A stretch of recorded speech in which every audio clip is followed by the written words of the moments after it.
We're bringing back what has proven to be a formidable and popular team. The panel tonight consists of Shepard Ambellas and John Cullen. Gentlemen, welcome back to the show. Thank you. It's good to be back on, man. Yeah, it's good to see you both. And, viewers are going to remember, Shepard, that it was a couple weeks ago, really kind of almost at the beginning of the pandemic, that we had you on. It occurred to me to bring you guys together on a show because, Shepard, you were the first person through your website, the news resource intellihub.com. You were the first one that I was aware of who was talking about helicopters in Las Vegas. And it was after that that I became aware of John and familiarized myself with all of his evidence. People who haven't yet subscribed to John's YouTube channel can go to the John E. Hoover YouTube channel. We should have a simulcast of this video going right now. And there it is. People can... Yeah, it starts 30 seconds later, usually. I put on a 30 second delay. There you go. People can watch on Crowdsource the Truth. They can watch on the John E. Hoover channel. So, Shepard, you were telling us about the return of Planet X. And the thing that I loved about this story is that it's one of these things that when you hear it, you're like, what the hell is this crazy guy talking about? But then John took the initiative of going through, running down the leads, finding the evidence, and as it turned out, you were absolutely correct. John, would you just give us, please, quickly a brief overview of how you confirmed Shepard's initial claims, and then we're going to talk about what's happened since then. Sure. So, in fact, why don't we go and take a look on your channel as to when was that show, when Shep came on and kind of broke the news because, we were doing shows about coronavirus, and Shep got in touch with you. And, Shep and I had been in touch for a couple of years already, where we had been working together on the Vegas issue. And then the coronavirus thing happened, and I guess Shep reached out to you and was eager to get in touch. And was that the first show that we did? No, that was the second one, actually. There was one before that. Here it is. What's in the skies? This is why we brought Shepard back on, because we were thinking there were helicopters flying around. And I didn't brief Shepard. He didn't brief me. I just had helicopters on the brain, and he knew there was something else in the skies. Mm-hmm. And I had been for that show. If memory serves me, what was the date on this? This was released, where does it say? I guess April 3rd. Do you see it? Streamed April 3rd. Yes, there you go. Streamed. So just a little over a month ago. Okay. So a little over a month ago, we were talking about coronavirus. And one of the things we were looking at, and I think for that show, I could be wrong, but I think I prepared a bunch of flight radar stuff. And we were looking at all these spooky planes that had their tail numbers blocked and stuff like that because Shepard and I had started our research together doing flight radar. Right. And then Shepard comes on and starts telling us about Planet X and Nibiru and the Blue Kachina. And I'm like, what the hell is Shep talking about? But I've got so much respect for Shep that I'm listening and I'm like rapt listening to this. And I'm like, what the hell is this? All right. So after that show, I came away from that. And I think one of the things maybe that I've been able to do, and, I think this is worth talking about. We talk a lot on the show about biases, cognitive biases, things like anchoring bias, availability heuristic bias, ostrich bias, things like that. And one of the things that I think is real important is to keep your own biases in check and to be aware of them, right? So when Shep comes to the show and starts talking about Planet X and Nibiru and Blue Kachina and all this kind of stuff, my own biases are based on its availability heuristic bias, meaning I haven't seen any of the evidence that I know Shep has seen, because it's not like Shep had a dream and it's coming to the show to tell us this. Shep obviously has done some research, but I haven't seen it. That's called availability heuristic bias. And availability heuristic bias is so common And when you combine that with Dunning-Kruger effect, people who think they're so smart. In fact, I had somebody put a comment on one of the videos that we did together a couple weeks ago and commented, this didn't age well. And that's just classic Dunning-Kruger. Somebody who hasn't done the work, hasn't done the research, hasn't put the time in, and thinks they're so smart. And I love when they speak up in class, especially when you two guys are here. So the net of this is when you set your bias aside, you kind of check your ego and you say, all right, maybe something's here. And that's how you got me started, Jason, in this whole coronavirus investigation. I fell for the whole thing, hook, line, and sinker. Right. I fell for it, hook, line, and sinker. Now, Shepard had told us that it was his belief right away that the coronavirus was an umbrella operation, a cover for what was expected to be a possible extinction-level event. Shepard, give us the rundown real quick for people who maybe hadn't seen those earlier shows. So basically, at that point, when I had come onto the show in early April, I think I had already written about 150 articles on COVID. So I had traced it all the way from China to basically how it didn't really enter into America or Italy. And I started to realize there could be like some kind of separate thing going on, or there's different strains, or there's something weird, because I was getting all this conflicting information. But then one day I found out that the Johns Hopkins Institute, they control the COVID death map, also controls NASA's Project D.A.R.T, which controls the trajectory of near Earth asteroids and earthbound objects. They're in charge of mitigating stuff for the planetary defense, basically. Absolutely true. But they're absolutely true. And they're saying that they're going to start testing this equipment. But my belief is it's already been operational, and they've probably mitigated, several things by now. So I was talking about that, but I ended up uncovering there's this presidential level asteroid deflection plan that has international working groups that met back in June of 2018. And they really got concerned about these near Earth objects because there's, like John Cullen found out, there's over 2,000 of these that they're discovering now every single year at a very rapid rate. But just recently, all of this has ramped up. And knowing what I know about Planet X and my background on researching that and being able to interview Dr. Jason Rand, and more recently, I've also interviewed Marshall Masters, top Planet X researchers, and also reading Zachariah Sitchin's work on Planet X itself, or Nibiru. I remembered how such a planet, and just doing research on modern day science and astronomy, where they openly admit there's a planet 9.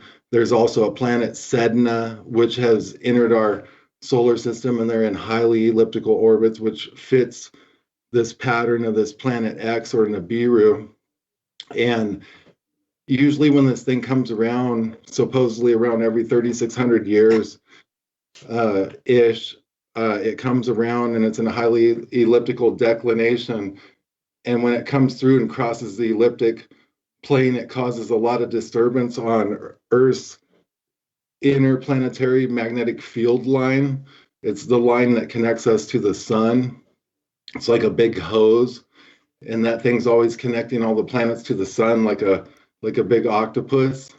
The tentacles and all the planets are on the end of the tentacles.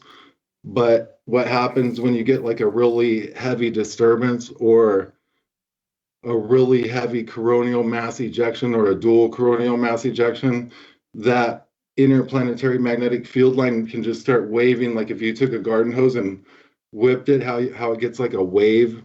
Yeah, like a down shock it. wave through it. Yeah, and that can literally cause a pole shift or a crustal shift, and lots of things. Plus, just this planet coming around when it does, through documented history. It's been documented through all these different cultures all across Earth. It causes general disturbance as it enters, and then it ramps back down as it exits the solar system.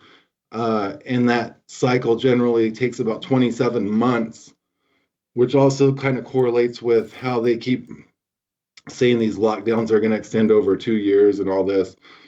But yet they're acting like they're going to lift them. But yeah, they keep kind of extending them. And Yeah, well, that's the other thing kind of weird. The other thing that you've predicted from the beginning, Shepard, is that we're going to be locked down indefinitely. I hope that part of the prediction isn't right.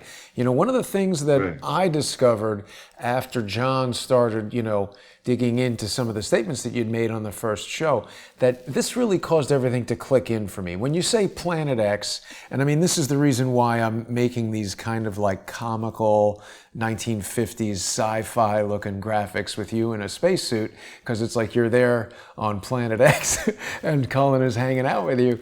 But the thing that clicked it in for me is that you didn't name it Planet X, and it's not some science fiction story. It was discovered or hypothesized about back at the time when they had just discovered Pluto, which was the ninth planet, and it was named Planet X, with the X being the Roman numeral for 10, by astronomers at the time. And the whole thing, just putting it in that context, made a lot more logical sense at that point. And do you know why? Do you know why they hypothesize that it exists? Is because when you look at the elliptical plane of the planets, and I'm sure Shep will confirm this, the planets don't go around the sun in a perfect circle. It's elliptical, and it's as if there's this other object out there, but we don't see it. And so it's like there's another piece there should be. And I also looked into what Shep was saying about the binary star systems. So Shep was saying that most stars are binary stars. And I was like, really? Is that really true? And so I dug into that. And yep, that's really true too. Most stars are binary stars. And most of the binary star pairings, or many of them, do have a red dwarf.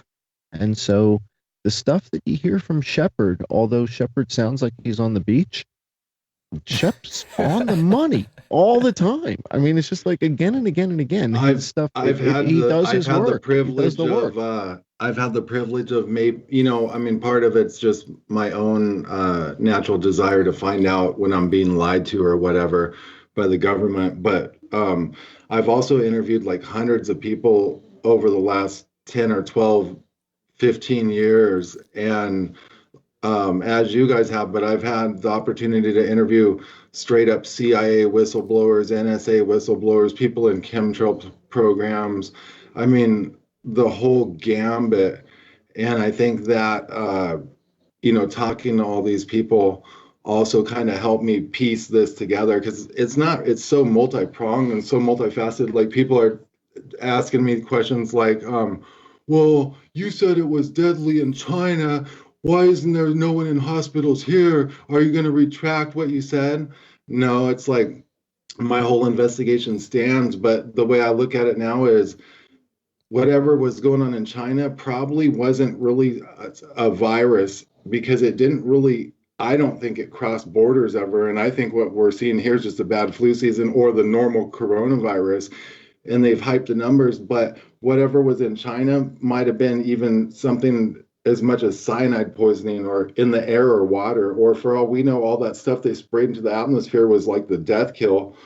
But it didn't seem to cross. I had reporters telling me they were in Italy and they're just like, Shepard, I don't even believe this, because no one's even dropping dead.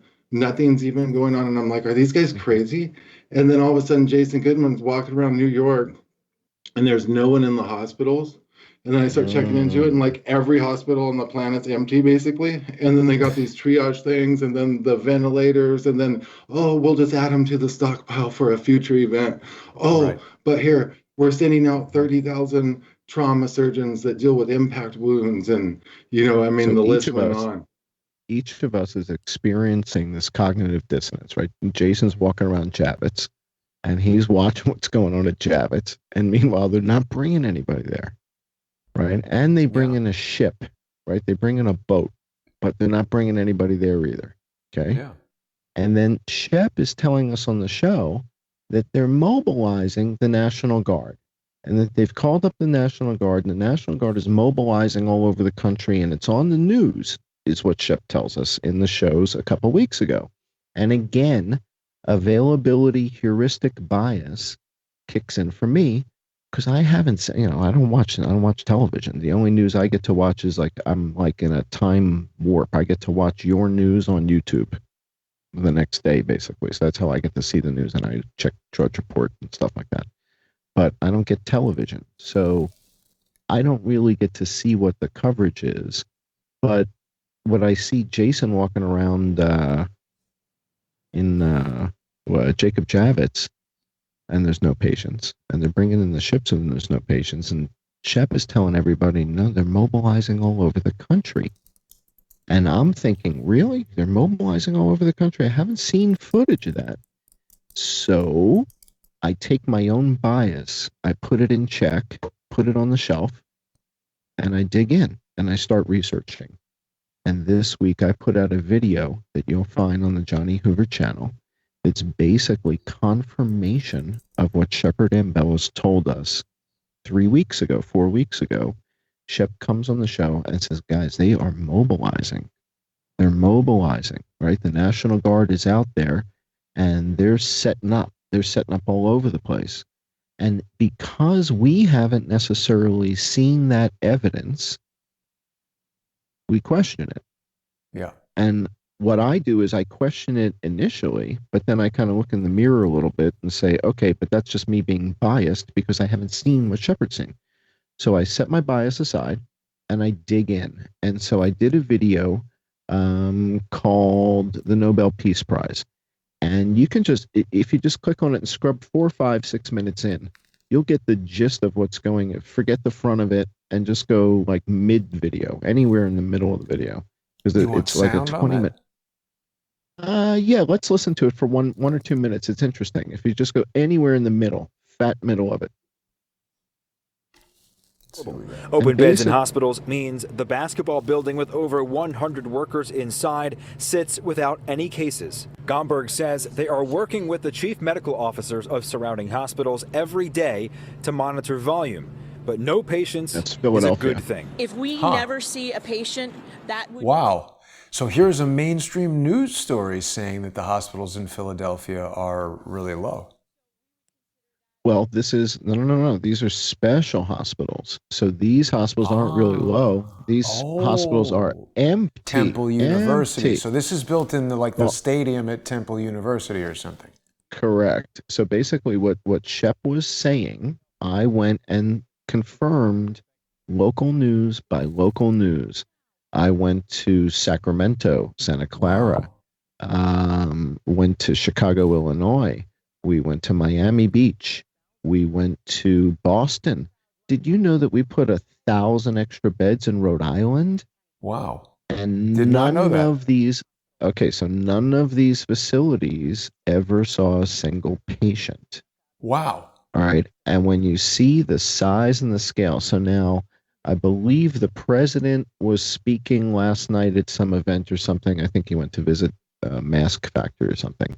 And one of the things the president was saying was that this mobilization that Shepard was telling us about 4 weeks ago, the president said was the largest mobilization since World War II. Now, the question that we put on the table is the largest mobilization since World War II for a respiratory infection that's killed half as many people as influenza this year. Is that why we did this? I like it that Trump tours the Mask Factory without a mask and NBC trolls him, but I prefer it that he's not got the mask. But he's wearing glasses. He's wearing safety glasses, which is great. Well, first the machinery, I guess. All right, but if you hop back to that video again, because you're going to see Rhode Island, you're going to see Miami, you're going to see Santa Clara, you're going to see, and like bop around in there, hop, yeah. This is Miami. That's in the UK. So this is on the Thames. They put 4,000 beds on the Thames. All right, so they were in on this. They knew what was happening as well. Hmm. Certain Shepard had countries said knew. Certain these were all countries knew. Certain countries did not. triage hospitals for anticipated potential Correct. casualties from a hit. But there Not were actually right. some sort of like, what do you call them? Celestial objects that hit. Well, we'll get to that. We'll get to that. But the first thing to acknowledge is what Shep told us a month ago, that this mobilization was underway, that it was a major mobilization. The president last night confirmed it was the largest mobilization since World War II. Confirmed by the president last night. But it was conducted covertly. Correct. And Shep broke it here on Crowdsource the Truth a month ago and told you this was happening. But the audience, but because of availability heuristic bias, people tended to say, nah, come on, really? Is that happening? Well, this video confirms it. Now, the other little thing that's going on here, and this is called gaslighting, and both of you are two of the top experts on gaslighting and probably can recite all the different techniques used in gaslighting. But you're not going to believe this, Jason. They're now reporting that there were 1,100 patients treated at Jacob Javits. Huh. Jacob Javits never saw a single patient. Well, I don't know if that's correct. I mean, what I wanted to say about Jacob, well, I'm not sure. I mean, I had gone on footage. I can't find any footage of any patients. But let me just address it. You know what the thing is, though, guys, that's just really weird about all this is how the General O'Shaughnessy is locked down in Northcom. He's the aerospace commander. How there's this joint task force that's in charge of securing the whole capital region, their seaboard, land, airspace. They're gonna take people out of rubble of the White House if they need to. They're gonna put people in bunkers if they need to. Also, like, where's Congress? They're supposed to be like at their homes in their basements, but like, are they in an underground base? I mean, like, there's a lot of weird things that don't add up, but they kind of paint like the perfect picture. You also have powers were vested into Mike Pompeo, Secretary of State, to basically make him like a co-president. But then I think I even tweeted this out, and I also had all the information on it. And then it's like as if someone came in my system and pulled it. Like, I can't find anything on this, and I had like straight up U.S. government documentation on it. Wow. Yeah, and that's really alarming to me. And if anyone can find anything on it, basically it said something like, power of president's been vested into Michael Pompeo, and it was actual government documentation. And also there's some other general or task force commander who's in charge of another additional task force who has separate authority to act as well. And they went in and they did a new executive order President Trump signed, where basically they went in and said, what's going to be the chain of succession with the Department of the Interior. Newsweek covered it. It's a Newsweek. Newsweek covered this. This isn't, this isn't Shepard, dreaming. This is in Newsweek. Newsweek did an article about the chain of command in Washington, D.C. and continuity of government. Absolutely. The top secret plans. That's it. That's the article. So again, what Shepard is telling you, spot on. This, and when you look at this, and then you watch that video that I put together that goes city by city by city, and you see 1,000 extra beds in Rhode Island. You see the duration of this video? 33 seconds. Just saying. I see. When you're right, you're right. Now, just back on the Javits Center Hospital for a minute. I was going by there frequently, but I wasn't really hanging out there. There is another YouTuber by the name of Lincoln Kareem. and people can visit his YouTube channel. He's been taking a different tactic. He's been sort of, I don't know him. I haven't had an opportunity to speak to him, but just from looking at some of his other work, it appears that he's a photographer and an independent filmmaker. He does a lot of nature photography, so he has some pretty long telephoto lenses, and he spoke to some of the military people, but some of the most interesting work that he did, he sort of staked out these locations and produced videos that are sometimes over an hour or even 2 hours in length, where he's just filming everybody going in there. And I agree with the assessment that he certainly did not see any patients coming in. I don't think he even saw an ambulance pull up. He did record a ridiculously large number of military, soldiers walking in there.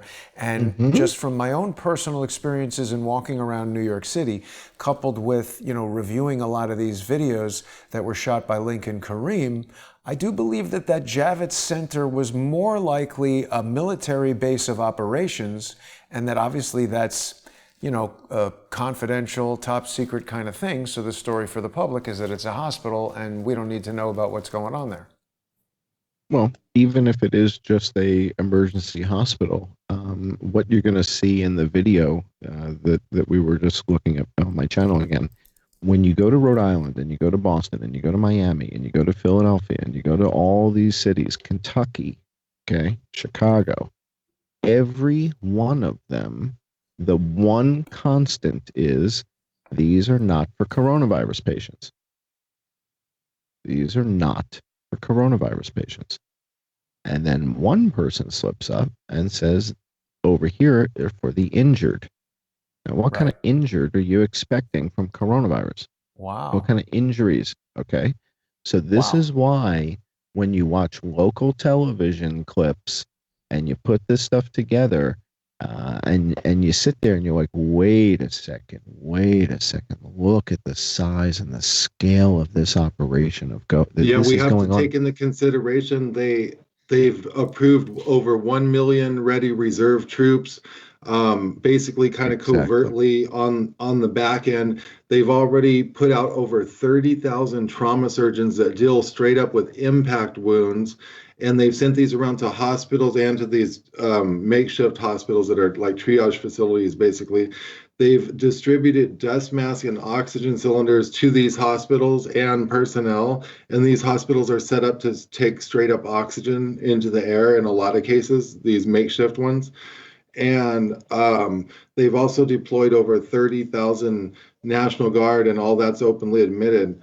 But also another thing to point out is early on into this, they've also disappeared 13,000 Americans that I tracked. An entire cruise ship. What do you mean? So like, who and where? So like I keep forgetting about this, but I stopped tracking it because it was just like I already knew it was happening and it was like bad. But basically, in the beginning, when all this started happening, we could probably go back on intelhub.com because it's all in a chronological order on the main page. And you got to go like 200 reports back probably. But mainstream started reporting, and people can check into this. I don't really have time to do it, but they started reporting, look, there's like 8,000 people in California quarantined. There's like 4,000 people in Oregon quarantined on military bases. There's like 3,000 people in Oregon quarantined on military bases. Now they're taking an entire ship and they're taking it to 2 military bases and quarantining 4,000 people from an entire cruise ship. Now, so there was like 13,000 people openly admitted taking the military bases, and there was 11 military bases openly admitted that they had camps on, and then these people were like never heard from since, basically. Wow. What did Amon Bundy say about? He's very constitution oriented. The Bundys are obviously the ranchers who have had their constitutional rights trampled and were imprisoned for many years. What did Amon tell you? Yeah, I talked to him last week, and basically he's worried that it's too late. People aren't going to stand up for their rights, and it could be game over if they don't, stand up and speak out. He was up in supporting that lady where she was All having her right. kids play at the park and she got arrested. Yeah, so he was in support of her, and they went and served the local mayor and whatnot and of the town in a manner that's a real legal manner, and they went about it in a certain way to where they can basically, request that action be taken. So we're going to see what happens with that. But he also said when he was in prison for the Meow wildlife standoff, Yeah. that they had this book in there and it didn't have a cover. And because some books aren't like approved for prison, he said it turns out, he read it and everything, and it turns out the book was Behold a Pale Horse by William Cooper. And it's weird, he was telling me about this. I've never heard him talk like this. He was telling me about this book. I read this book when I was like 14 years old, and it's pretty much a game changer for, like, I guess I already dabbled in that. And to me, it was like interesting, and I kind of knew some of it was going on already, even at 14. But this book is pretty thick book, and it's amazing, and it's a good book to start from for people who haven't read a lot of books on how everything works with like the New World Order and certain agendas. Well, he lined everything out. Anyways, he ended up getting killed basically. Wow. In Arizona. But this is a famous book. If anyone hasn't read it, they need to get it right away. And also, I almost knocked this over, but before I forget, this is Shade, the motion picture of my film that I made in 2013, and it took over 2 years to make.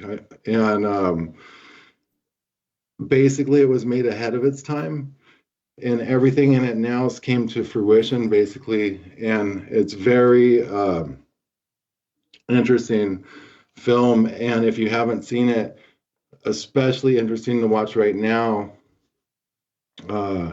It's available for free on YouTube, but this is that actual autograph version. Anyone that wants to support my work and donates $100 or more at intellihub.com in the top right, or at intellihub.com/donate. I'll sign personally their copy of Shade, the motion picture. These are my last personal copies of the film, and they'll never Shep, be where can any more people print. find that link? So at the main page of intellihub.com at the top right, or intellihub.com/donate. And if you send in $100 or more, I'll sign a copy of this for you. And just make sure and put your address where I mail it to in there, or email me. And these are my last personal copies right here. So it's a good memorabilia, I guess, Yeah, even if people choose to watch it on YouTube, that's a nice thing to have, a signed copy from Shepard. So people can go to intellihub.com/donate, click on that donate button. That's going to take you to Shepard's PayPal, and make sure you include a note if you contribute more than $100 and want a signed copy of the movie Shade.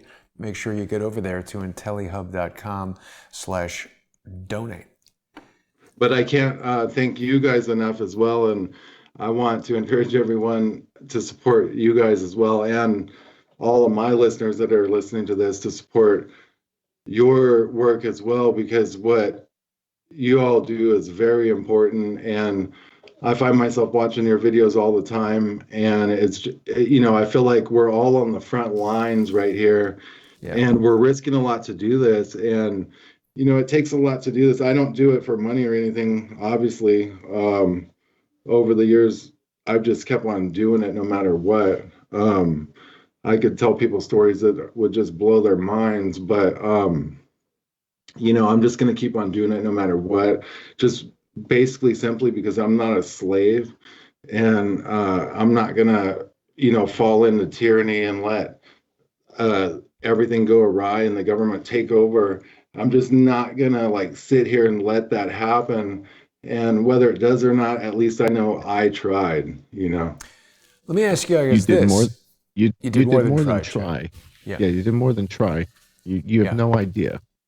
Yeah, and people You should be have- checking yeah. IntelliHub daily. You know, it's interesting. I noticed you've got this article on IntelliHub about the police helicopters harassing people in California. If I'm not mistaken, and John, maybe you know better than me, this looks like a Boeing AH-6I with the no tar Actually, option. that's right. Yeah, well, so Boeing doesn't make it with no tar. That's when you got to go to Lynn Tilton. So if you want that version, you got to buy that from Lynn. So Lynn Tilton sold them that helicopter. It's the MD 500 no tar. Fantastic helicopter. I wish I knew how to fly it. It's gotta be a blast. If Bill Burr is listening, Bill Burr is nodding his head and going, "Yep, we want one of He those." likes to fly helicopters. It's true. I've had enough helicopters. I don't want to go in any more helicopters. I don't need to go any more helicopters. I prefer drones because when they crash, I just call the insurance company. Now, I want to ask you guys, because there was actually some, stuff that hit, right? Wasn't there a comet or something that hit in Nigeria or something like that? Well, tell you what, why don't you cue up that video, because I kind of go through sequentially what happened and confirm Shepard's research. So why don't you cue that up to 1:50 and we'll just show everybody sequentially, because I think a couple things happened. This hypothesis I'm going to be putting forward this weekend. We'll be talking about it on our Friday show. I'll be putting a video out that sort of summarizes my hypothesis, similar to what I did in Vegas. So on the Vegas research, I put out a video basically at the end of November that was sort of the summary, the wrap up. Here's the hypothesis, and here's the supporting evidence. And I plan to do the same thing here, but it's all based on Shepard. So my hypothesis is based on Shepard's research and foundation. And so it's very important that everybody understand that my hypothesis, by the way, is, again, this is broad. This is big. So why don't we queue up to 1:50? Let's roll, and if I can talk over it like a director's commentary or whatever, if we can do that, I'll explain, and you guys can ask questions. Do you want sound on it or no? If you can do like 50% sound, and then I can talk over it, that might be good. So it's probably just my creepy music. And before we roll it, John, I want to let everybody know, because we might have people watching who haven't seen you before, who haven't seen me before. The Friday show that you're talking about is a sponsor-exclusive show that happens on patreon.com and subscribestar.com/I am John Cullen, and patreon.com and subscribestar.com/crowdsource the truth. People who sponsor the show are making sure that they don't have some kind of giant corporate billionaire telling the news what they can and can't report on. Certainly some of the stuff we talk about is very unpopular. So by using this micro sponsorship model where the viewers are the sponsors, people know that there's no undue economic influence on the reporting, and it's a great way for us to be able to explore all kinds of things that might otherwise not get covered. So let's take a look at this video here. All right, let's cue it up.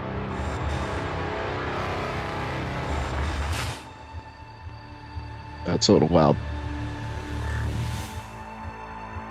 A little loud. So on or about March 12th, 13th, I believe the president was shown what you're about to see here. And the illusion has been that if you go through the press and you look at the articles and you go online and you read everything, it's all about a particular object. It's about 1998 OR2 or 2020 GE or a particular object. What you're going to watch here is a phenomenon that is unprecedented. This hasn't happened in the modern era. And Shepard was right. Take a look at this. You're watching the little blue dot is the Earth. And so the illusion has been in the press, each article is about an individual object. The threat was from 30 or 40 near-Earth objects all coming together around the Earth on a particular date. And if you look at the date that it all kind of comes together, you're going to see that it was April 26th and 27th. And so on the 26th and 27th of April, we experienced a near-Earth object event unlike any in the modern era. This has never been seen before. And I confirmed that, and I played this thing backwards 500 years and forwards 500 years.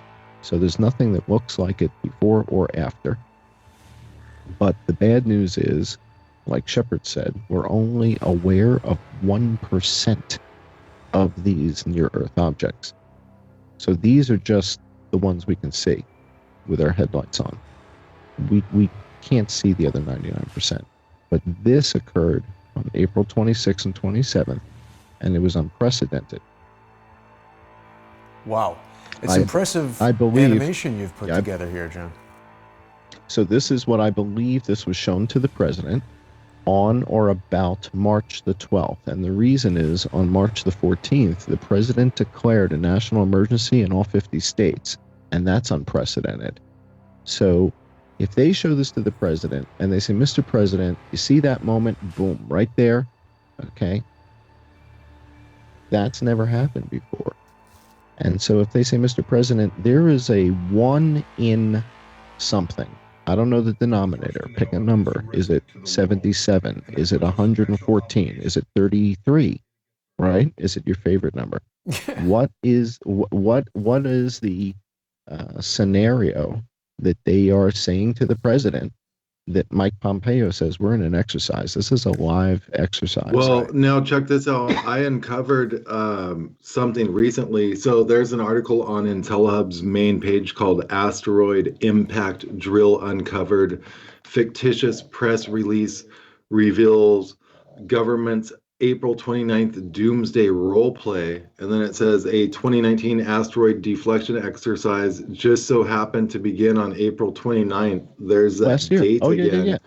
This event, hang on, this event took place in Washington at a big hotel. So you've got the links here, right? Those are hyperlinks in your article. Do you link to the event? Because you can go right to the hotel and you see they had, there you go. So this scenario, they did a whole modeling scenario exactly a year ago, but they only do these things every 2 years. It's a biannual kind of event. Right. So they only do them every 2 years. But exactly, Shepard's, I saw this research as well, 1 year ago in Washington. Now, large fragments have came in. There was one in Nigeria that struck. There was another hang on, you're jumping ahead. This was put on, I think, by Johns Hopkins. So Johns Hopkins helped coordinate all this thing. Okay, so again, what Shepard pointed out earlier in the show tonight, Johns Hopkins, there you go. That's the projected track of the object that they were modeling might hit the Earth. And so all right. So this was in the exercise a year ago. This is on April 29th, that the 1 year in advance. But they think it's an exercise and nobody knows. Now, the thing is, these objects that just showed up, I don't know that we knew about it 90 days earlier. These NEOs, in fact, Jason, if you can just go to theskylive.com and we'll pull up the NEOs. I'm going to show you one of the top 10 closest was 48 hours ago in history. One of the top 10 closest asteroids to miss Earth in history was 48 hours ago. And and it's about half the size of the one that formed Meteor Crater in Arizona. All right, so you're at the Sky Live. Go up to the top, and click on Near Earth Objects, or NEOs, Near Earth Objects. Yep, click on that. All right, now scroll down to May 4th. And look at the distance on May 4th of my friend 2020 JJ. Yeah. That's 4,000 miles. That's unprecedented. That's top 10. That's one of the closest shaves in the last 120 years. 4,000 miles. I mean, that was you've Monday. Flown further. I flew further on the plane to go see you in Thailand. Yeah. So this is our geosynchronous satellites are in the 20 to 24,000 mile range, and that's kilometers. The articles on this show it to be about 4,000 miles up when it missed. Now, the thing that's interesting is, can you pull up an article? If you just do a quick search on what's it called, Mount Lemmon Observatory, asteroid. Mount Lemmon Observatory asteroid.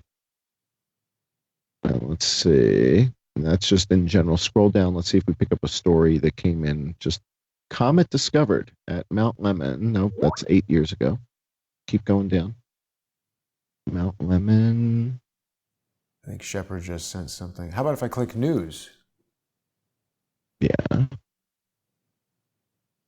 3 weeks ago, space.com. All right. It turns out that this 2020 JJ that was picked up was just noticed, meaning it wasn't even on the NEO list last week. Wow. And it flew by on Monday. And it was picked up, and it's picked up by Mount Lemmon. Mount Lemmon. John, this has been going on like every day almost. I found out that on the 29th, the day that I was saying OR2 is going to come around and that they're all worried about it. Well, it turns out they activated the whole planetary defense system on the 29th, the very day I said they were going to do it. They activated the whole entire planetary defense system. All right, so here's what they said they were doing. Okay, so, and this is fascinating, Jason.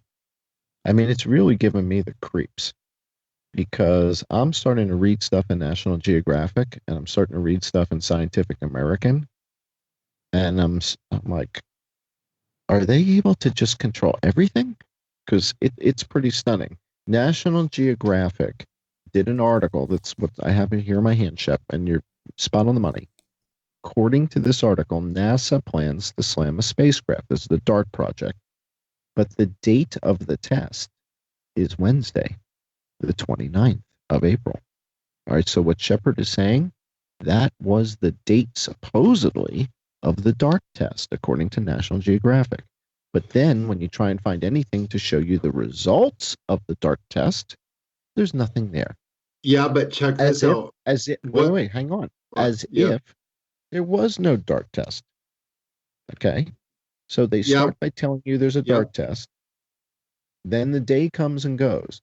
Now, if you go back to that model I showed you with all those objects converging on the Earth, again, the illusion is they want you to talk about OR2, where they're doing the D.A.R.T test. They talk about individual objects. Right. That's not the problem. The Meanwhile, problem is another asteroid was. Yeah, there was another one. Check this out. It specifically had this is openly admitted now mainstream media, which basically vindicates what I said. It was discovered just hours prior to, on April 29th, just hours before I was saying OR2 was going to pass. They found out that with a 10% or greater chance that this thing could impact Earth. This is out of this publication, New Atlas. They report a small asteroid came within a cosmic hairbreadth of the ring of communication satellites circling the Earth's geosynchronous orbit this week, passing by our planet at an altitude of 35,000 kilometers or 22,000 miles. The object, measuring 4 to 8 meters, which is 13 to 20 feet in diameter, whizzed past the nearest satellite on April 28th, 2020 at 1849 Grand Mountain Time at a distance of 750 miles on the closest Earth, on one of the closest Earth flybys ever recorded. This literally happened the day that I said this was going to happen, and it prompted them to activate the whole entire planetary defense system, and they thought that satellites were going to come crashing down because this was going to hit satellites and other things. Well, it's a damn good thing it didn't happen. Yeah. I think that they may have mitigated it. There's footage of this. Well, again, I think they came to the president with the model that I just showed you. They brought him this model and said, Mr. President, there's some sort of risk that either satellites are going to get knocked out, these things are going to hit the Earth, whatever, and there's some probability of this happening. And as Shepard showed us 4 weeks ago, the White House already had a near-Earth object collision preparedness plan. Shepard brought that to the table in PDF format straight from the White House. That it appeared to me as a trends analyst, that it just appeared to me like they were getting more geared up for it, like it was getting dire. So like everything they've done seems dire, that they're getting to this point, and then they were working up to that point to where all these asteroids are coming in. But I just feel like that's the first part of this because of how the lockdowns are arranged and how the dates are working. So they're expecting future events, and so they had to lock us down, and either they mitigated things or things were a close shave, which we've seen objects come in the atmosphere like on a lot of video lately, large objects. But maybe they had to start these lockdowns at a certain point because that's when they thought that objects could start hitting, or they started mitigating objects, and they've been mitigating them this whole entire time, or they've been missing just by a close shave. Let me share some numbers with you that are going to give you some goosebumps. The target date to have all those field hospitals. So first of all, how many field hospitals did we build in America? So the president said that we mobilized, right? This mobilization was the largest thing we've done since World War II. How many field hospitals did we build? Like Jacob Javits. And then how many were shown on national television? Just Jacob Javits. Yeah. You didn't get, right? On national TV, you didn't see anybody going out and showing you that, hey, guess what? We built one in Boston, in Miami, in Philadelphia, and right? Right. Why no, didn't it we, seems like a ton of attention has been focused on New York with the coronavirus thing. Correct. So keep that in mind now, right? So then we have the president declaring this national emergency on, I think it was March 12th, excuse me. And when he declared the national emergency, we had 204 people dead from coronavirus. All right. A national emergency in 50 states has never been declared, not since George Washington. As a president declared a national emergency in all 50 states at the same time. It's never happened. Now, for that to happen, my research shows that, remember, I was telling you guys in a previous show about the Rex 84 concentration camps that are made for the American people that Reagan and Oliver North made, and all this relates to this planet that the IRAS telescope discovered, and this whole thing. People will have to go back and watch the show, but basically this all dovetails into how this has been activated through the Stafford Act, how everything's progressed all the way along to this point, has been put into place for some event that they knew of that was coming years ago. Mm-hmm. All right, can we go back to that footage that that we were rolling from with the animation, because after they show the president that animation and they say to the president on March 12th or 11th, right, the day before he locks down the country, they show him this model and give him a probability and say, Mr. President, there is a probability of 1 in something, whatever the number is, and Jason, it's probably 33, that one of these objects is going to hit the Earth. And Mr. President, as Shepard Ambellas has shown everybody, we have a plan. We have a plan. It's rather dramatic, Mr. President, but so is this video. This animation that we're seeing here, this has never happened before. So now, the reason I think Shepard is correct, why is Shepard right?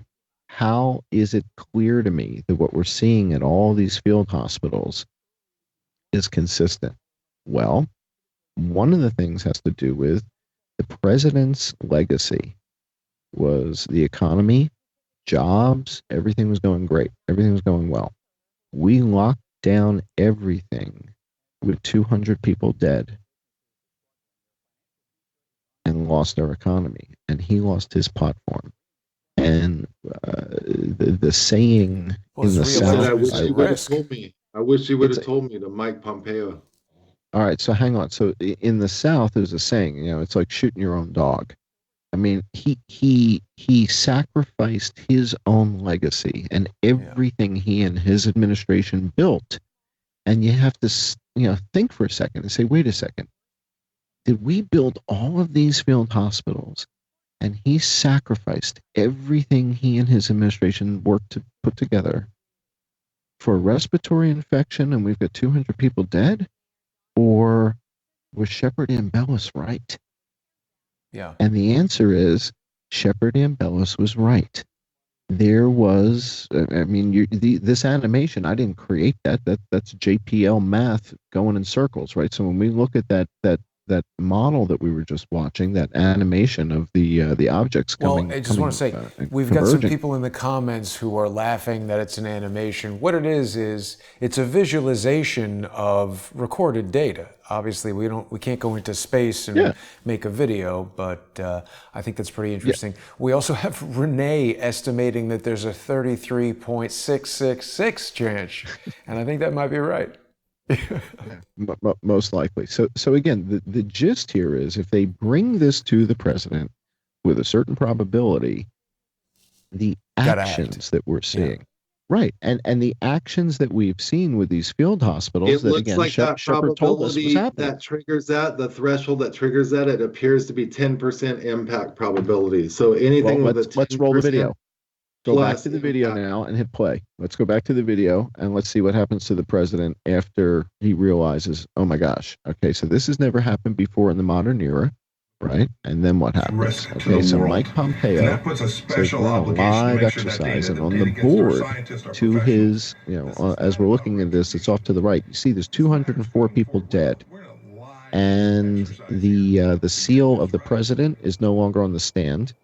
All right, so the seal of the President of the United States is not on the podium. It says the White House. A lot of people noticed that, yeah. Right, and so that may mean that command is transferred to NORAD. So when they transfer it to FEMA reports into NORAD. When you say you've transferred everything to FEMA, that's the pretty way, the nice way of saying NORAD's in control, and that's General O'Shaughnessy. So General O'Shaughnessy of NORAD is running the show once they turn everything over. And then March 28th, this is 2 weeks after they tell the president that they see all these things. Then we have this event happens in Nigeria exactly 2 weeks later on the 28th of March. All right, now we've got a professor.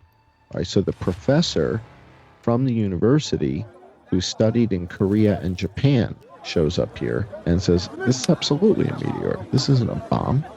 And there's footage in here. So I'm going to release this later tonight for the Patreon and Subscribe Star folks, and you'll be able to watch this, and you'll be able to hear from the professor explaining this is absolutely a meteor strike.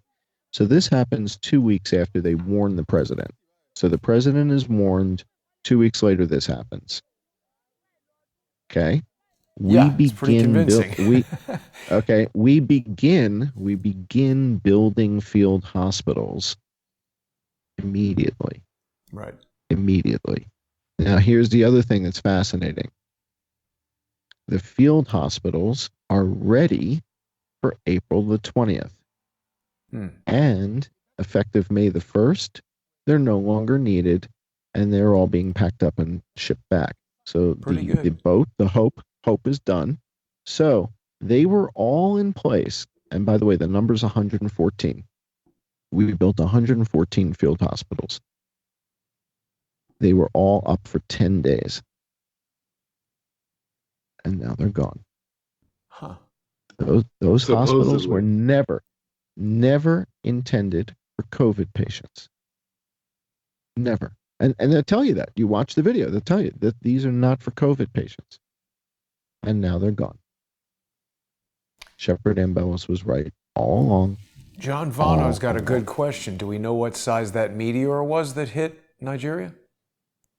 I'd be estimating based on other impacts. So I did a video a couple weeks ago based on the Chelyabinsk hit in Russia, and the Chelyabinsk meteor hit a lake, hit the ice, went into the water, and the Russians, they went in the lake and got the meteor, right? So they wrapped a bunch of chains around it and dragged it out of the damn lake. Wow. So the meteor, it's pretty wild footage. What video is that? Excuse me.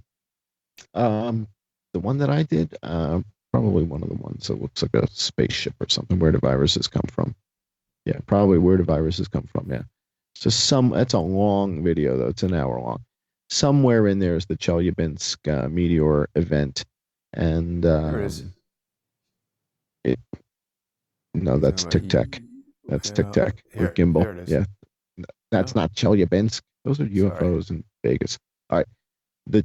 I'm sure the audience knows or you just pull it up. Just do a quick search on Chelyabinsk. Chelyabinsk. Chelyabinsk meteor. So it's about the size, I would say, of a coffee table, what they pulled out of the lake. Yeah, I'd say about the size of a coffee table. I think they weighed it in at about 1,600 pounds, I think.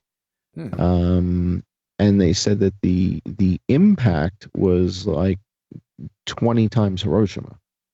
So wow. a rock the size of a coffee table, when it's going 40,000 miles an hour, creates an impact like a Hiroshima kind of a thing. And they, again, God bless the Russians, they dragged this thing out of the lake. And what did they find? You can see it. What does that meteor there's like have in it? There's like I don't know, iron, what are the standard meteor stuff? Who knows? But they have like a, they have a standard. They're worth $10,000. They have a museum. Yeah, they have a museum. There's a Chelyabinsk Meteor Museum because they dragged it out of the lake. You can see the meteor now. But it's not that big. So the ones that are missing the Earth, like the one that just missed the Earth on Monday, big ones would make a big problem. Yeah, like a Winnebago. Wow. Yeah, there you go. Yeah. So, it went through the lake. They went in and got it, dragged it out of the lake, and there's video somewhere on YouTube of these guys chaining this thing up and dragging it out of there. It's wild footage to watch. And nobody's got a Geiger counter. Nobody's so here checking it is compared to the Eiffel Tower and the Empire State Building. It's big, but it's not that big. That's it's not like Chelyabinsk? the size of Texas. That's what this says. Chelyabinsk Meteor Wikipedia. There you go. Russian meteor. 20 meter bolide that entered Earth's atmosphere over Russia on February 15th, 2013. Interesting. Chelyabinsk meteor. Yeah. So that's pretty good. So that was major. When you look at the hole in Nigeria, that Nigerian crater, I mean, I don't know. I mean, the size of a volleyball, the size of a basketball, something like that. It would be my guess going at that kind of speed. Anything a whole lot bigger than that, you start getting massive craters. This was pretty big. I mean, look at the people standing around it. That has to be pretty sizable shocking. Crater. Imagine a basketball going 40,000 miles an hour into the Earth. But again, if it gets a whole lot bigger than that, you're talking major devastation. Once the rock gets to be the size of a car, you're in trouble. And we've got some people in the chat here saying that they've heard that there's another comet coming. Shepard, is that correct? Right. So Comet Atlas actually broke up into 5 major pieces, and there's also Comet Swan, but there's the main body of Atlas, and then there's 4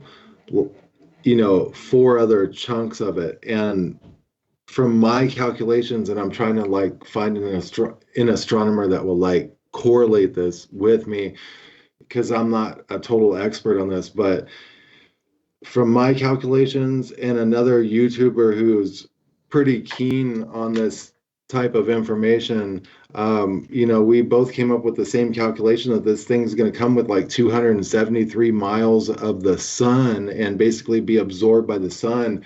And we don't know if this is going to be a separate coronal mass ejection or a major event or just not that big at all or what.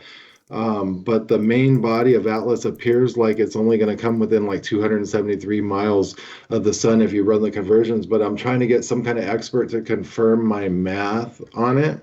But that's what we're working with right now. Wow. It's a little bit sad. It's a little bit of a sad story, though. I mean, the whole thing with Well, I mean, Now Comet Swan though is supposed to come in mid-May. Now it makes its closest approach to Earth on May 13th, and on May 28th it reaches its perihelion with the sun when it's its closest point to the sun. So there is all these different objects, and there's all these people on Twitter saying like, look, man, there's this star, and a lot of people are saying it's Venus, but a lot of people are saying it's too bright. And then they're filming other objects like moving around this object. And there's a lot of chatter like I've never seen before. And it's just really odd. So like I encourage everyone to go outside with their cameras, especially like if you have one of those P900s or whatever, and just start filming everything every night that you can. And obviously send it to IntelliHub or John Cullen or Crowdsource the Truth if you find anything.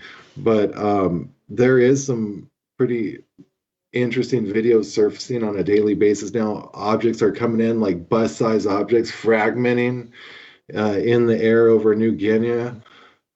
Just very odd and suspicious activity with weather. Wow. The whole 9 yards. You know what? The weather's been weird here in New York. It was like hot one day, it was cold today, raining. It's kind of all over the place. I mean, that makes sense. If there's a lot of stuff going on in space, that it affects us, with the weather and all that. I have to say, I, for one, am pleased that no extinction level event occurred. We're getting close to the end of our show here for today. Anything else we want to cover, guys? Well, the good news is when you go to the model, what I would call peak risk, which is the moment when all those objects came together around the Earth, I would call that moment peak risk. That peak risk moment was April 26th, 27th, and 28th. And again, that's what Shepard told us, right? We knew about the D.A.R.T test with OR2. So Shep was right on the money. The D.A.R.T test I feel like my new analysis of this is that's not the peak risk. That's only one of many events that are to come that are going to even ramp up. Well, hang on. I haven't finished my thought yet. So hang on. Let me finish. So this is an event based on objects that we just became aware of. So to Shepard's point, we just turned on the headlights. And now that we've got headlights, we're looking at this stuff. Now, I did run the simulator to see, do we have another event that shows up obviously in the next year or 2 or 3? And the answer is, with these objects, no. However, we didn't know about Monday's object. Yeah. Right. On Friday, right? So these guys saw this thing on a Saturday and it flies right by. I do want to add one thing for people who watch this and maybe become nervous that there's things coming towards the Earth. Without being a scientist and without employing any like math or whatever, we're just like a dot floating in space, and there's just an unlimited number of things flying around every direction. So, I mean, on the one hand, it's sort of like, I love it. It's if they actually shot a rocket at something that prevented it from hitting the Earth, that is pretty damn impressive that they were able to invent that and make that work. But at the same time, there's evidence of that on IntelliHub. Actually, it's called an article on the main page called "Observatory Footage Reveals Comet Atlas May Have Been Mitigated by NASA Deflection Campaign," and it shows video footage captured on the night of April 5th from the Igor Kostelak Observatory's northwest-facing camera, which shows what appears to be some sort of intelligently controlled deflection or obliteration campaign directed at the main body remnant of what was once solely Comet Atlas. So it looks like they attacked the main body of it. You guys can go look at it on IntelliHub. All right, I'm going to give you an alternate. I want to give you an alternate. Sorry, real quick. Yeah, go ahead. Newsbreak.com seems to republish a lot of IntelliHub articles, because just Googling for that takes me to Newsbreak. I guess if we click full story, does that? There we go. Yeah. Sorry, John. All right. So when this happened, this object. So this is what I was going to say. This is a little bit of kind of the mourning and the sad story here. So when Shep first came on 4 weeks back and told us about Nibiru and the Blue Kachina, and then I was so excited when I did the research and we found Atlas, and it was C4 Atlas. And the reason was C4 Atlas had a blue tail, and the blue tail matched all of the writings that the Hopi writings and all the stuff that Shep had done with the blue kachina. And so it tied it together. The legend matched the science. And so that's an exciting moment when you're talking about something that had been documented 4,000 or 5,000 years ago, and something that Shep knew about, and then it shows up 4 or 5,000 years later. It shows up and it matches all of the descriptions. It matches all the descriptions, and then it disappears. Then it breaks up into pieces. It's kind of sad. So because for 4,000 years, people like Shepard were waiting for it to come back, and then it flames out. I'm kind of mourning. I'm mourning the blue kachina here. So that let's take a moment. Plus, the Hellbop Colt was just one comet too early. Ooh. All right. Now the other thing is, the other thing is, so now Shep just said something about, how the heck did this thing just kind of disintegrate? This was way too far away for D.A.R.T. D.A.R.T has to get close to these asteroids. And when we did the test with OR2, by the way, OR2 in that animation I just showed you that you were showing everybody, Jason, OR2 is on the outside of that cloud. So this is what I mean by the illusion. You're going to read all the articles about OR2 and the D.A.R.T test, but OR2 is one of the ones that's furthest away. It's on that cloud of objects that are coming together. OR2 is all the way on the outside. It's the ones that are on the inside that are the worrisome ones. And this is what I mean by it's an illusion. You're going to read the articles about OR2 and the D.A.R.T test, and that's what they want you to look at, because OR2 is all the way out there. I'm looking at the other 30 or 40 of them that are all clustered together that we just learned about 6 or 8 weeks earlier. And that's why I think the president did what he did. I think he put the plan that Shepard showed us 4 weeks ago into place. And again, I think Shepard nailed the story as far as the using of the viral outbreak to convince not just America, but the world to get inside. And a lot of people want to know, like, well, why would you need everybody inside? And I don't know. Well, also a good thing to point out real quick is if you take a look at shelter-in-place orders, I didn't realize this until a little bit in, but they're telling everyone shelter-in-place. So I started pulling up like shelter-in-place orders in the state I was in.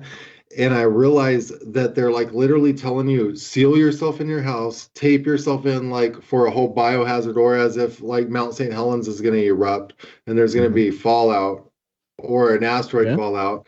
And then they're like, seal up all air conditioner ducts and vents, make sure you got water, all this stuff. And you realize it's get your dust mask ready, it's have this whole thing that you would have in place if you really need to shelter in place from an event like an extinction level event.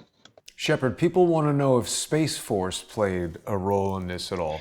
It could. I haven't been able to check into that a lot, and I don't think anyone could like prove that or anything right now, but I think that it does somehow. I think that when they designed that mitigation plan for the White House in 2018, it was essentially like they came together like probably like a year before that. Military heads probably came together and said, look, Obama, this shit's getting real and we're going to need a plan. It's technical military talk. Yeah, and it probably escalated from there because it just looking at the whole trend, it looks like it ramped up since then, and it's been ramping up ever since. Now we got to wonder why, and I always predicted this, but why these lockdowns aren't lifted, because I feel like the event's not here. Now, whether that's the passing of this planet that's going to ramp up as it comes in for 13 months and out for 13 months and things that get worse for 13 months and then kind of ramp down to back to normal, or whether that's just asteroid strikes, because we're going to go through the debris tail of Halley's Comet, which we happen to be going through right now, by the way, and also the debris trail of Atlas. And did they mitigate any of these objects, and have they split them into chunks? Have they used nuclear? There's only certain ways you can do this according to all their plans that I got into, and you can like use nuclear deflection where you like blow a nuclear weapon up near an asteroid and it kind of pushes it away, but you try to keep it intact. And then there's nuclear obliteration, but it can pelt the Earth, and then there's brace for impact, and there's also kinetic deflection where they use a kinetic impactor. And I believe they did that with that one in Russia that you guys were talking about. If you go and you Google videos, I believe they use the rods from God platform to mitigate that. You spoke for the about that first in time. the first episode. Yeah, and if you go look at real close up imagery of that, you'll see like basically like a rod enter it from the back, like it looks like a long projectile, and directly from the angle that it came from, essentially, and it looks like that's when it airbursted. And I already knew they had these technologies because I was studying this long ago, but it looks like they might have even have tested that right then, or hit it up and then called Putin and said, hey, you want to give us a pat on the back because we just airbursted this thing before it impacted, or something like that. I don't know exactly what happened, but I feel like also there's the Star Wars platform was put together during the Reagan administration when they knew there was a threat coming. I talked about Rex 84 and Oliver North and them setting up concentration camps for the American people, which are now essentially the FEMA camps. And all this came to a head in the Reagan administration. It's because they found with their IRAS telescope and other astronomers before that, back to the 1800s, and then through old documentation in Sumerian culture, 6,000, 8,000 years old, with Anunnaki kings lists going back 550,000 years, and that correlating with various civilizations across the board on the whole entire planet on a grand scale, basically confirms a lot of this movement of this planet and this stuff. So that's why, like you see, when they went in and raided into Iraq, they did Operation Planet X. They went in, they grabbed some of these Sumerian artifacts. That's why you also see ISIS trying to tear down some of these artifacts and obtain them for themselves or destroy them. Why? Because they think ISIS is essentially an army of like Hillary Clinton, Barack Obama, the globalists. And if you look at groups like the Smithsonian, so like if they find giant bones that exist, and there's 7-foot tall giants that exist on Catalina Island, well, the Smithsonian comes in, which is a Rockefeller funded and backed organization. So it's an apparatus of the elites, and they come in and they snatch all this information up and they bury it from the general public. They do that with crop circles, with UFO encounters, and they fund people for millions of dollars that do all this research in these various areas, and then they snatch that research up and they hoard it for themselves in their secret and private groups and underground bases and Bilderberg meetings. And dude, I love how you bring like these that. things up that I have never heard anything about at all. And I'll tell you what's interesting. There's probably 50 devices sitting right here that I've clicked OK when it says we're going to use your microphone to listen to everything that you say. Because after we started talking about this, my YouTube feed, or maybe just because I'm putting those YouTube videos out or whatever, it became more heavily skewed towards this stuff. And I know you know this guy, Shepard. I never heard of this guy before a week or two ago. Bob Lazar. I saw a very interesting documentary about Bob Lazar made by the same YouTuber who made Pedogate 2020. I'm talking about Mouthy Buddha made a video investigating if Bob Lazar is on the level or full of crap. He's a guy who claims to have worked at Area 51 or some division of Area 51. He spoke about element 115, which was at the time that he first brought it up, an unknown element that did not exist on the periodic table. One of the most interesting aspects about this guy's story, he's been around since the 80s. His story has not changed. Element 115 is in fact now on the periodic table, and he speaks about anti-gravity, the overall basis of his story. You want to see it? You want to see anti-gravity? I'll show it to you. I'll show it to you right now on YouTube. On YouTube. Oh, not the sleight of hand trick. I'm just saying, Bob No, Lazar. no. Real anti-gravity on YouTube. Sure. Not a sleight of hand trick. Where do we get it? On YouTube. Fun with magnets. Just There's to finish a the material, thought, pyrolytic carbon. I'm going to Okay. dig it up. You guys Pyrolytic know carbon. about nano superconductors and how they can go around and You defy don't need. gravity? Hang Okay, on. before we go in Don't 50 change the directions subject. at once, guys, Don't change the what I'm subject. talking about Yeah. is Bob Lazar claims that he was working at Area 51. He was hired Right. there at a young age, and that what he was doing was reverse engineering extraterrestrial technology that the United States government has in its possession, a variety of different, spacecrafts, alien spacecrafts, which some were derived from archaeological digs, variety of different units. And he talks about this reactor, one of which was apparently destroyed during an experiment that they told everybody was a nuclear test because it killed everybody and made a huge explosion. It's a fascinating story. Have you, Shepard, ever had opportunity to interview Bob Lazar? I've had correspondence with him over email, but I've interviewed multiple times. I'm basically friends with John Lear, whose father was the maker of the Learjet. And Yeah. John Lear was part of the whole Bob Lazar Yeah, they're scenario. friends. So he was one of the people that Bob Lazar said, "Hey, look, let's go down here with this motorhome and let's check out. At a certain time, we're going to watch this UFO test." And it really panned Wednesdays, he out. knew when they were doing them. And this is another important part of his story that I think proves it. My problem with John Lear is that I've had personal correspondence with him. I was very unimpressed with him. He said things to me that made no sense. He had no evidence, nothing to do with Bob Lazar. He had no evidence for his claims that holograms were used instead of airplanes on 9/11. And the issue that I have is John Lear was a pilot for the CIA, so it's possible that I've him heard that, befriending. and well, Hang so on, like he explained. hang on.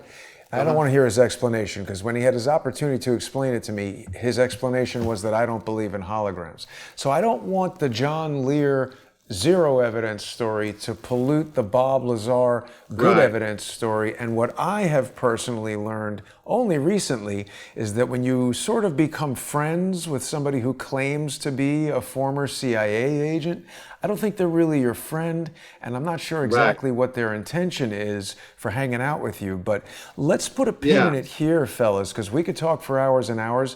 Shepard, we'll have you back in, for another show, maybe in a week or so. And everybody can watch John Cullen's coronavirus investigation on Fridays on subscribestar.com and patreon.com/IamJohnCullen. And same thing on Crowdsource the Truth. Any quick last words, Shepard? No, just, check out some of this information, if people think it's over the top, and just, keep asking yourself what could be the justification for this lockdown and the extended lockdowns. And there's just really nothing that's justifying it in terms of the virus, at least, as you guys probably already have came to the conclusion. Absolutely. And I also want to remind people to visit intellihub.com/donate. People who sponsor Shepard for $100 or more are going to get a signed copy of the limited edition movie Shade. So if you're a Shepard Ambellas fan, it's a great way to get a piece of memorabilia that is not going to be coming back. And, like the blue Kachina, once it's gone, it's gone. John, anything you want to say before we go? Magnetic levitation with pyrolytic carbon. Pyrolytic carbon is the magic material. PYROLYTIC carbon. And if ever there was a magic material, this is it. And when you watch magnetic levitation with pyrolytic carbon, the thing that's magical here is it doesn't require superconductivity. It doesn't require electricity. So this is at room temperature. You will see a material levitate ad infinitum for 40,000 years. It will hover with no power, with no batteries, and you can pull this up on YouTube. Pyrolytic carbon magnetic levitation, and it's like Nikola Tesla was right. All right, we just haven't figured out how to modulate gravity like we know how to modulate radio waves, right? So we know how to do AM and FM modulation. The little piece of black is called pyrolytic carbon, and they're going to use it on top of a field of magnets, and it will levitate, and it will just levitate forever for 40,000, 50,000 years. There's no batteries here. There's no electricity. These are neodymium magnets, and that is pyrolytic carbon. And doesn't seem to be doing anything. Well, you're not on the good video. So, well, people can search for that. People can search for that. You'll on find YouTube. you'll find a whole bunch of examples of this. And I think once he does whatever he's going to do here, this thing is going to start to levitate, and eventually demonstrating how the polarity of the magnets and all that kind of thing. Yeah, and again, there's more than one video, and this is not the good one. So he's combining the magnets to increase the strength of the magnetic field, and when the strength becomes sufficient, I guess he's demonstrating low friction. Yes, that is an interesting. No, it's not question. It's not low friction. It's levitation. There's no low friction. I think what we're going to see now is he's going to get stronger magnets, and it will. There's people that levitate on flying carpets.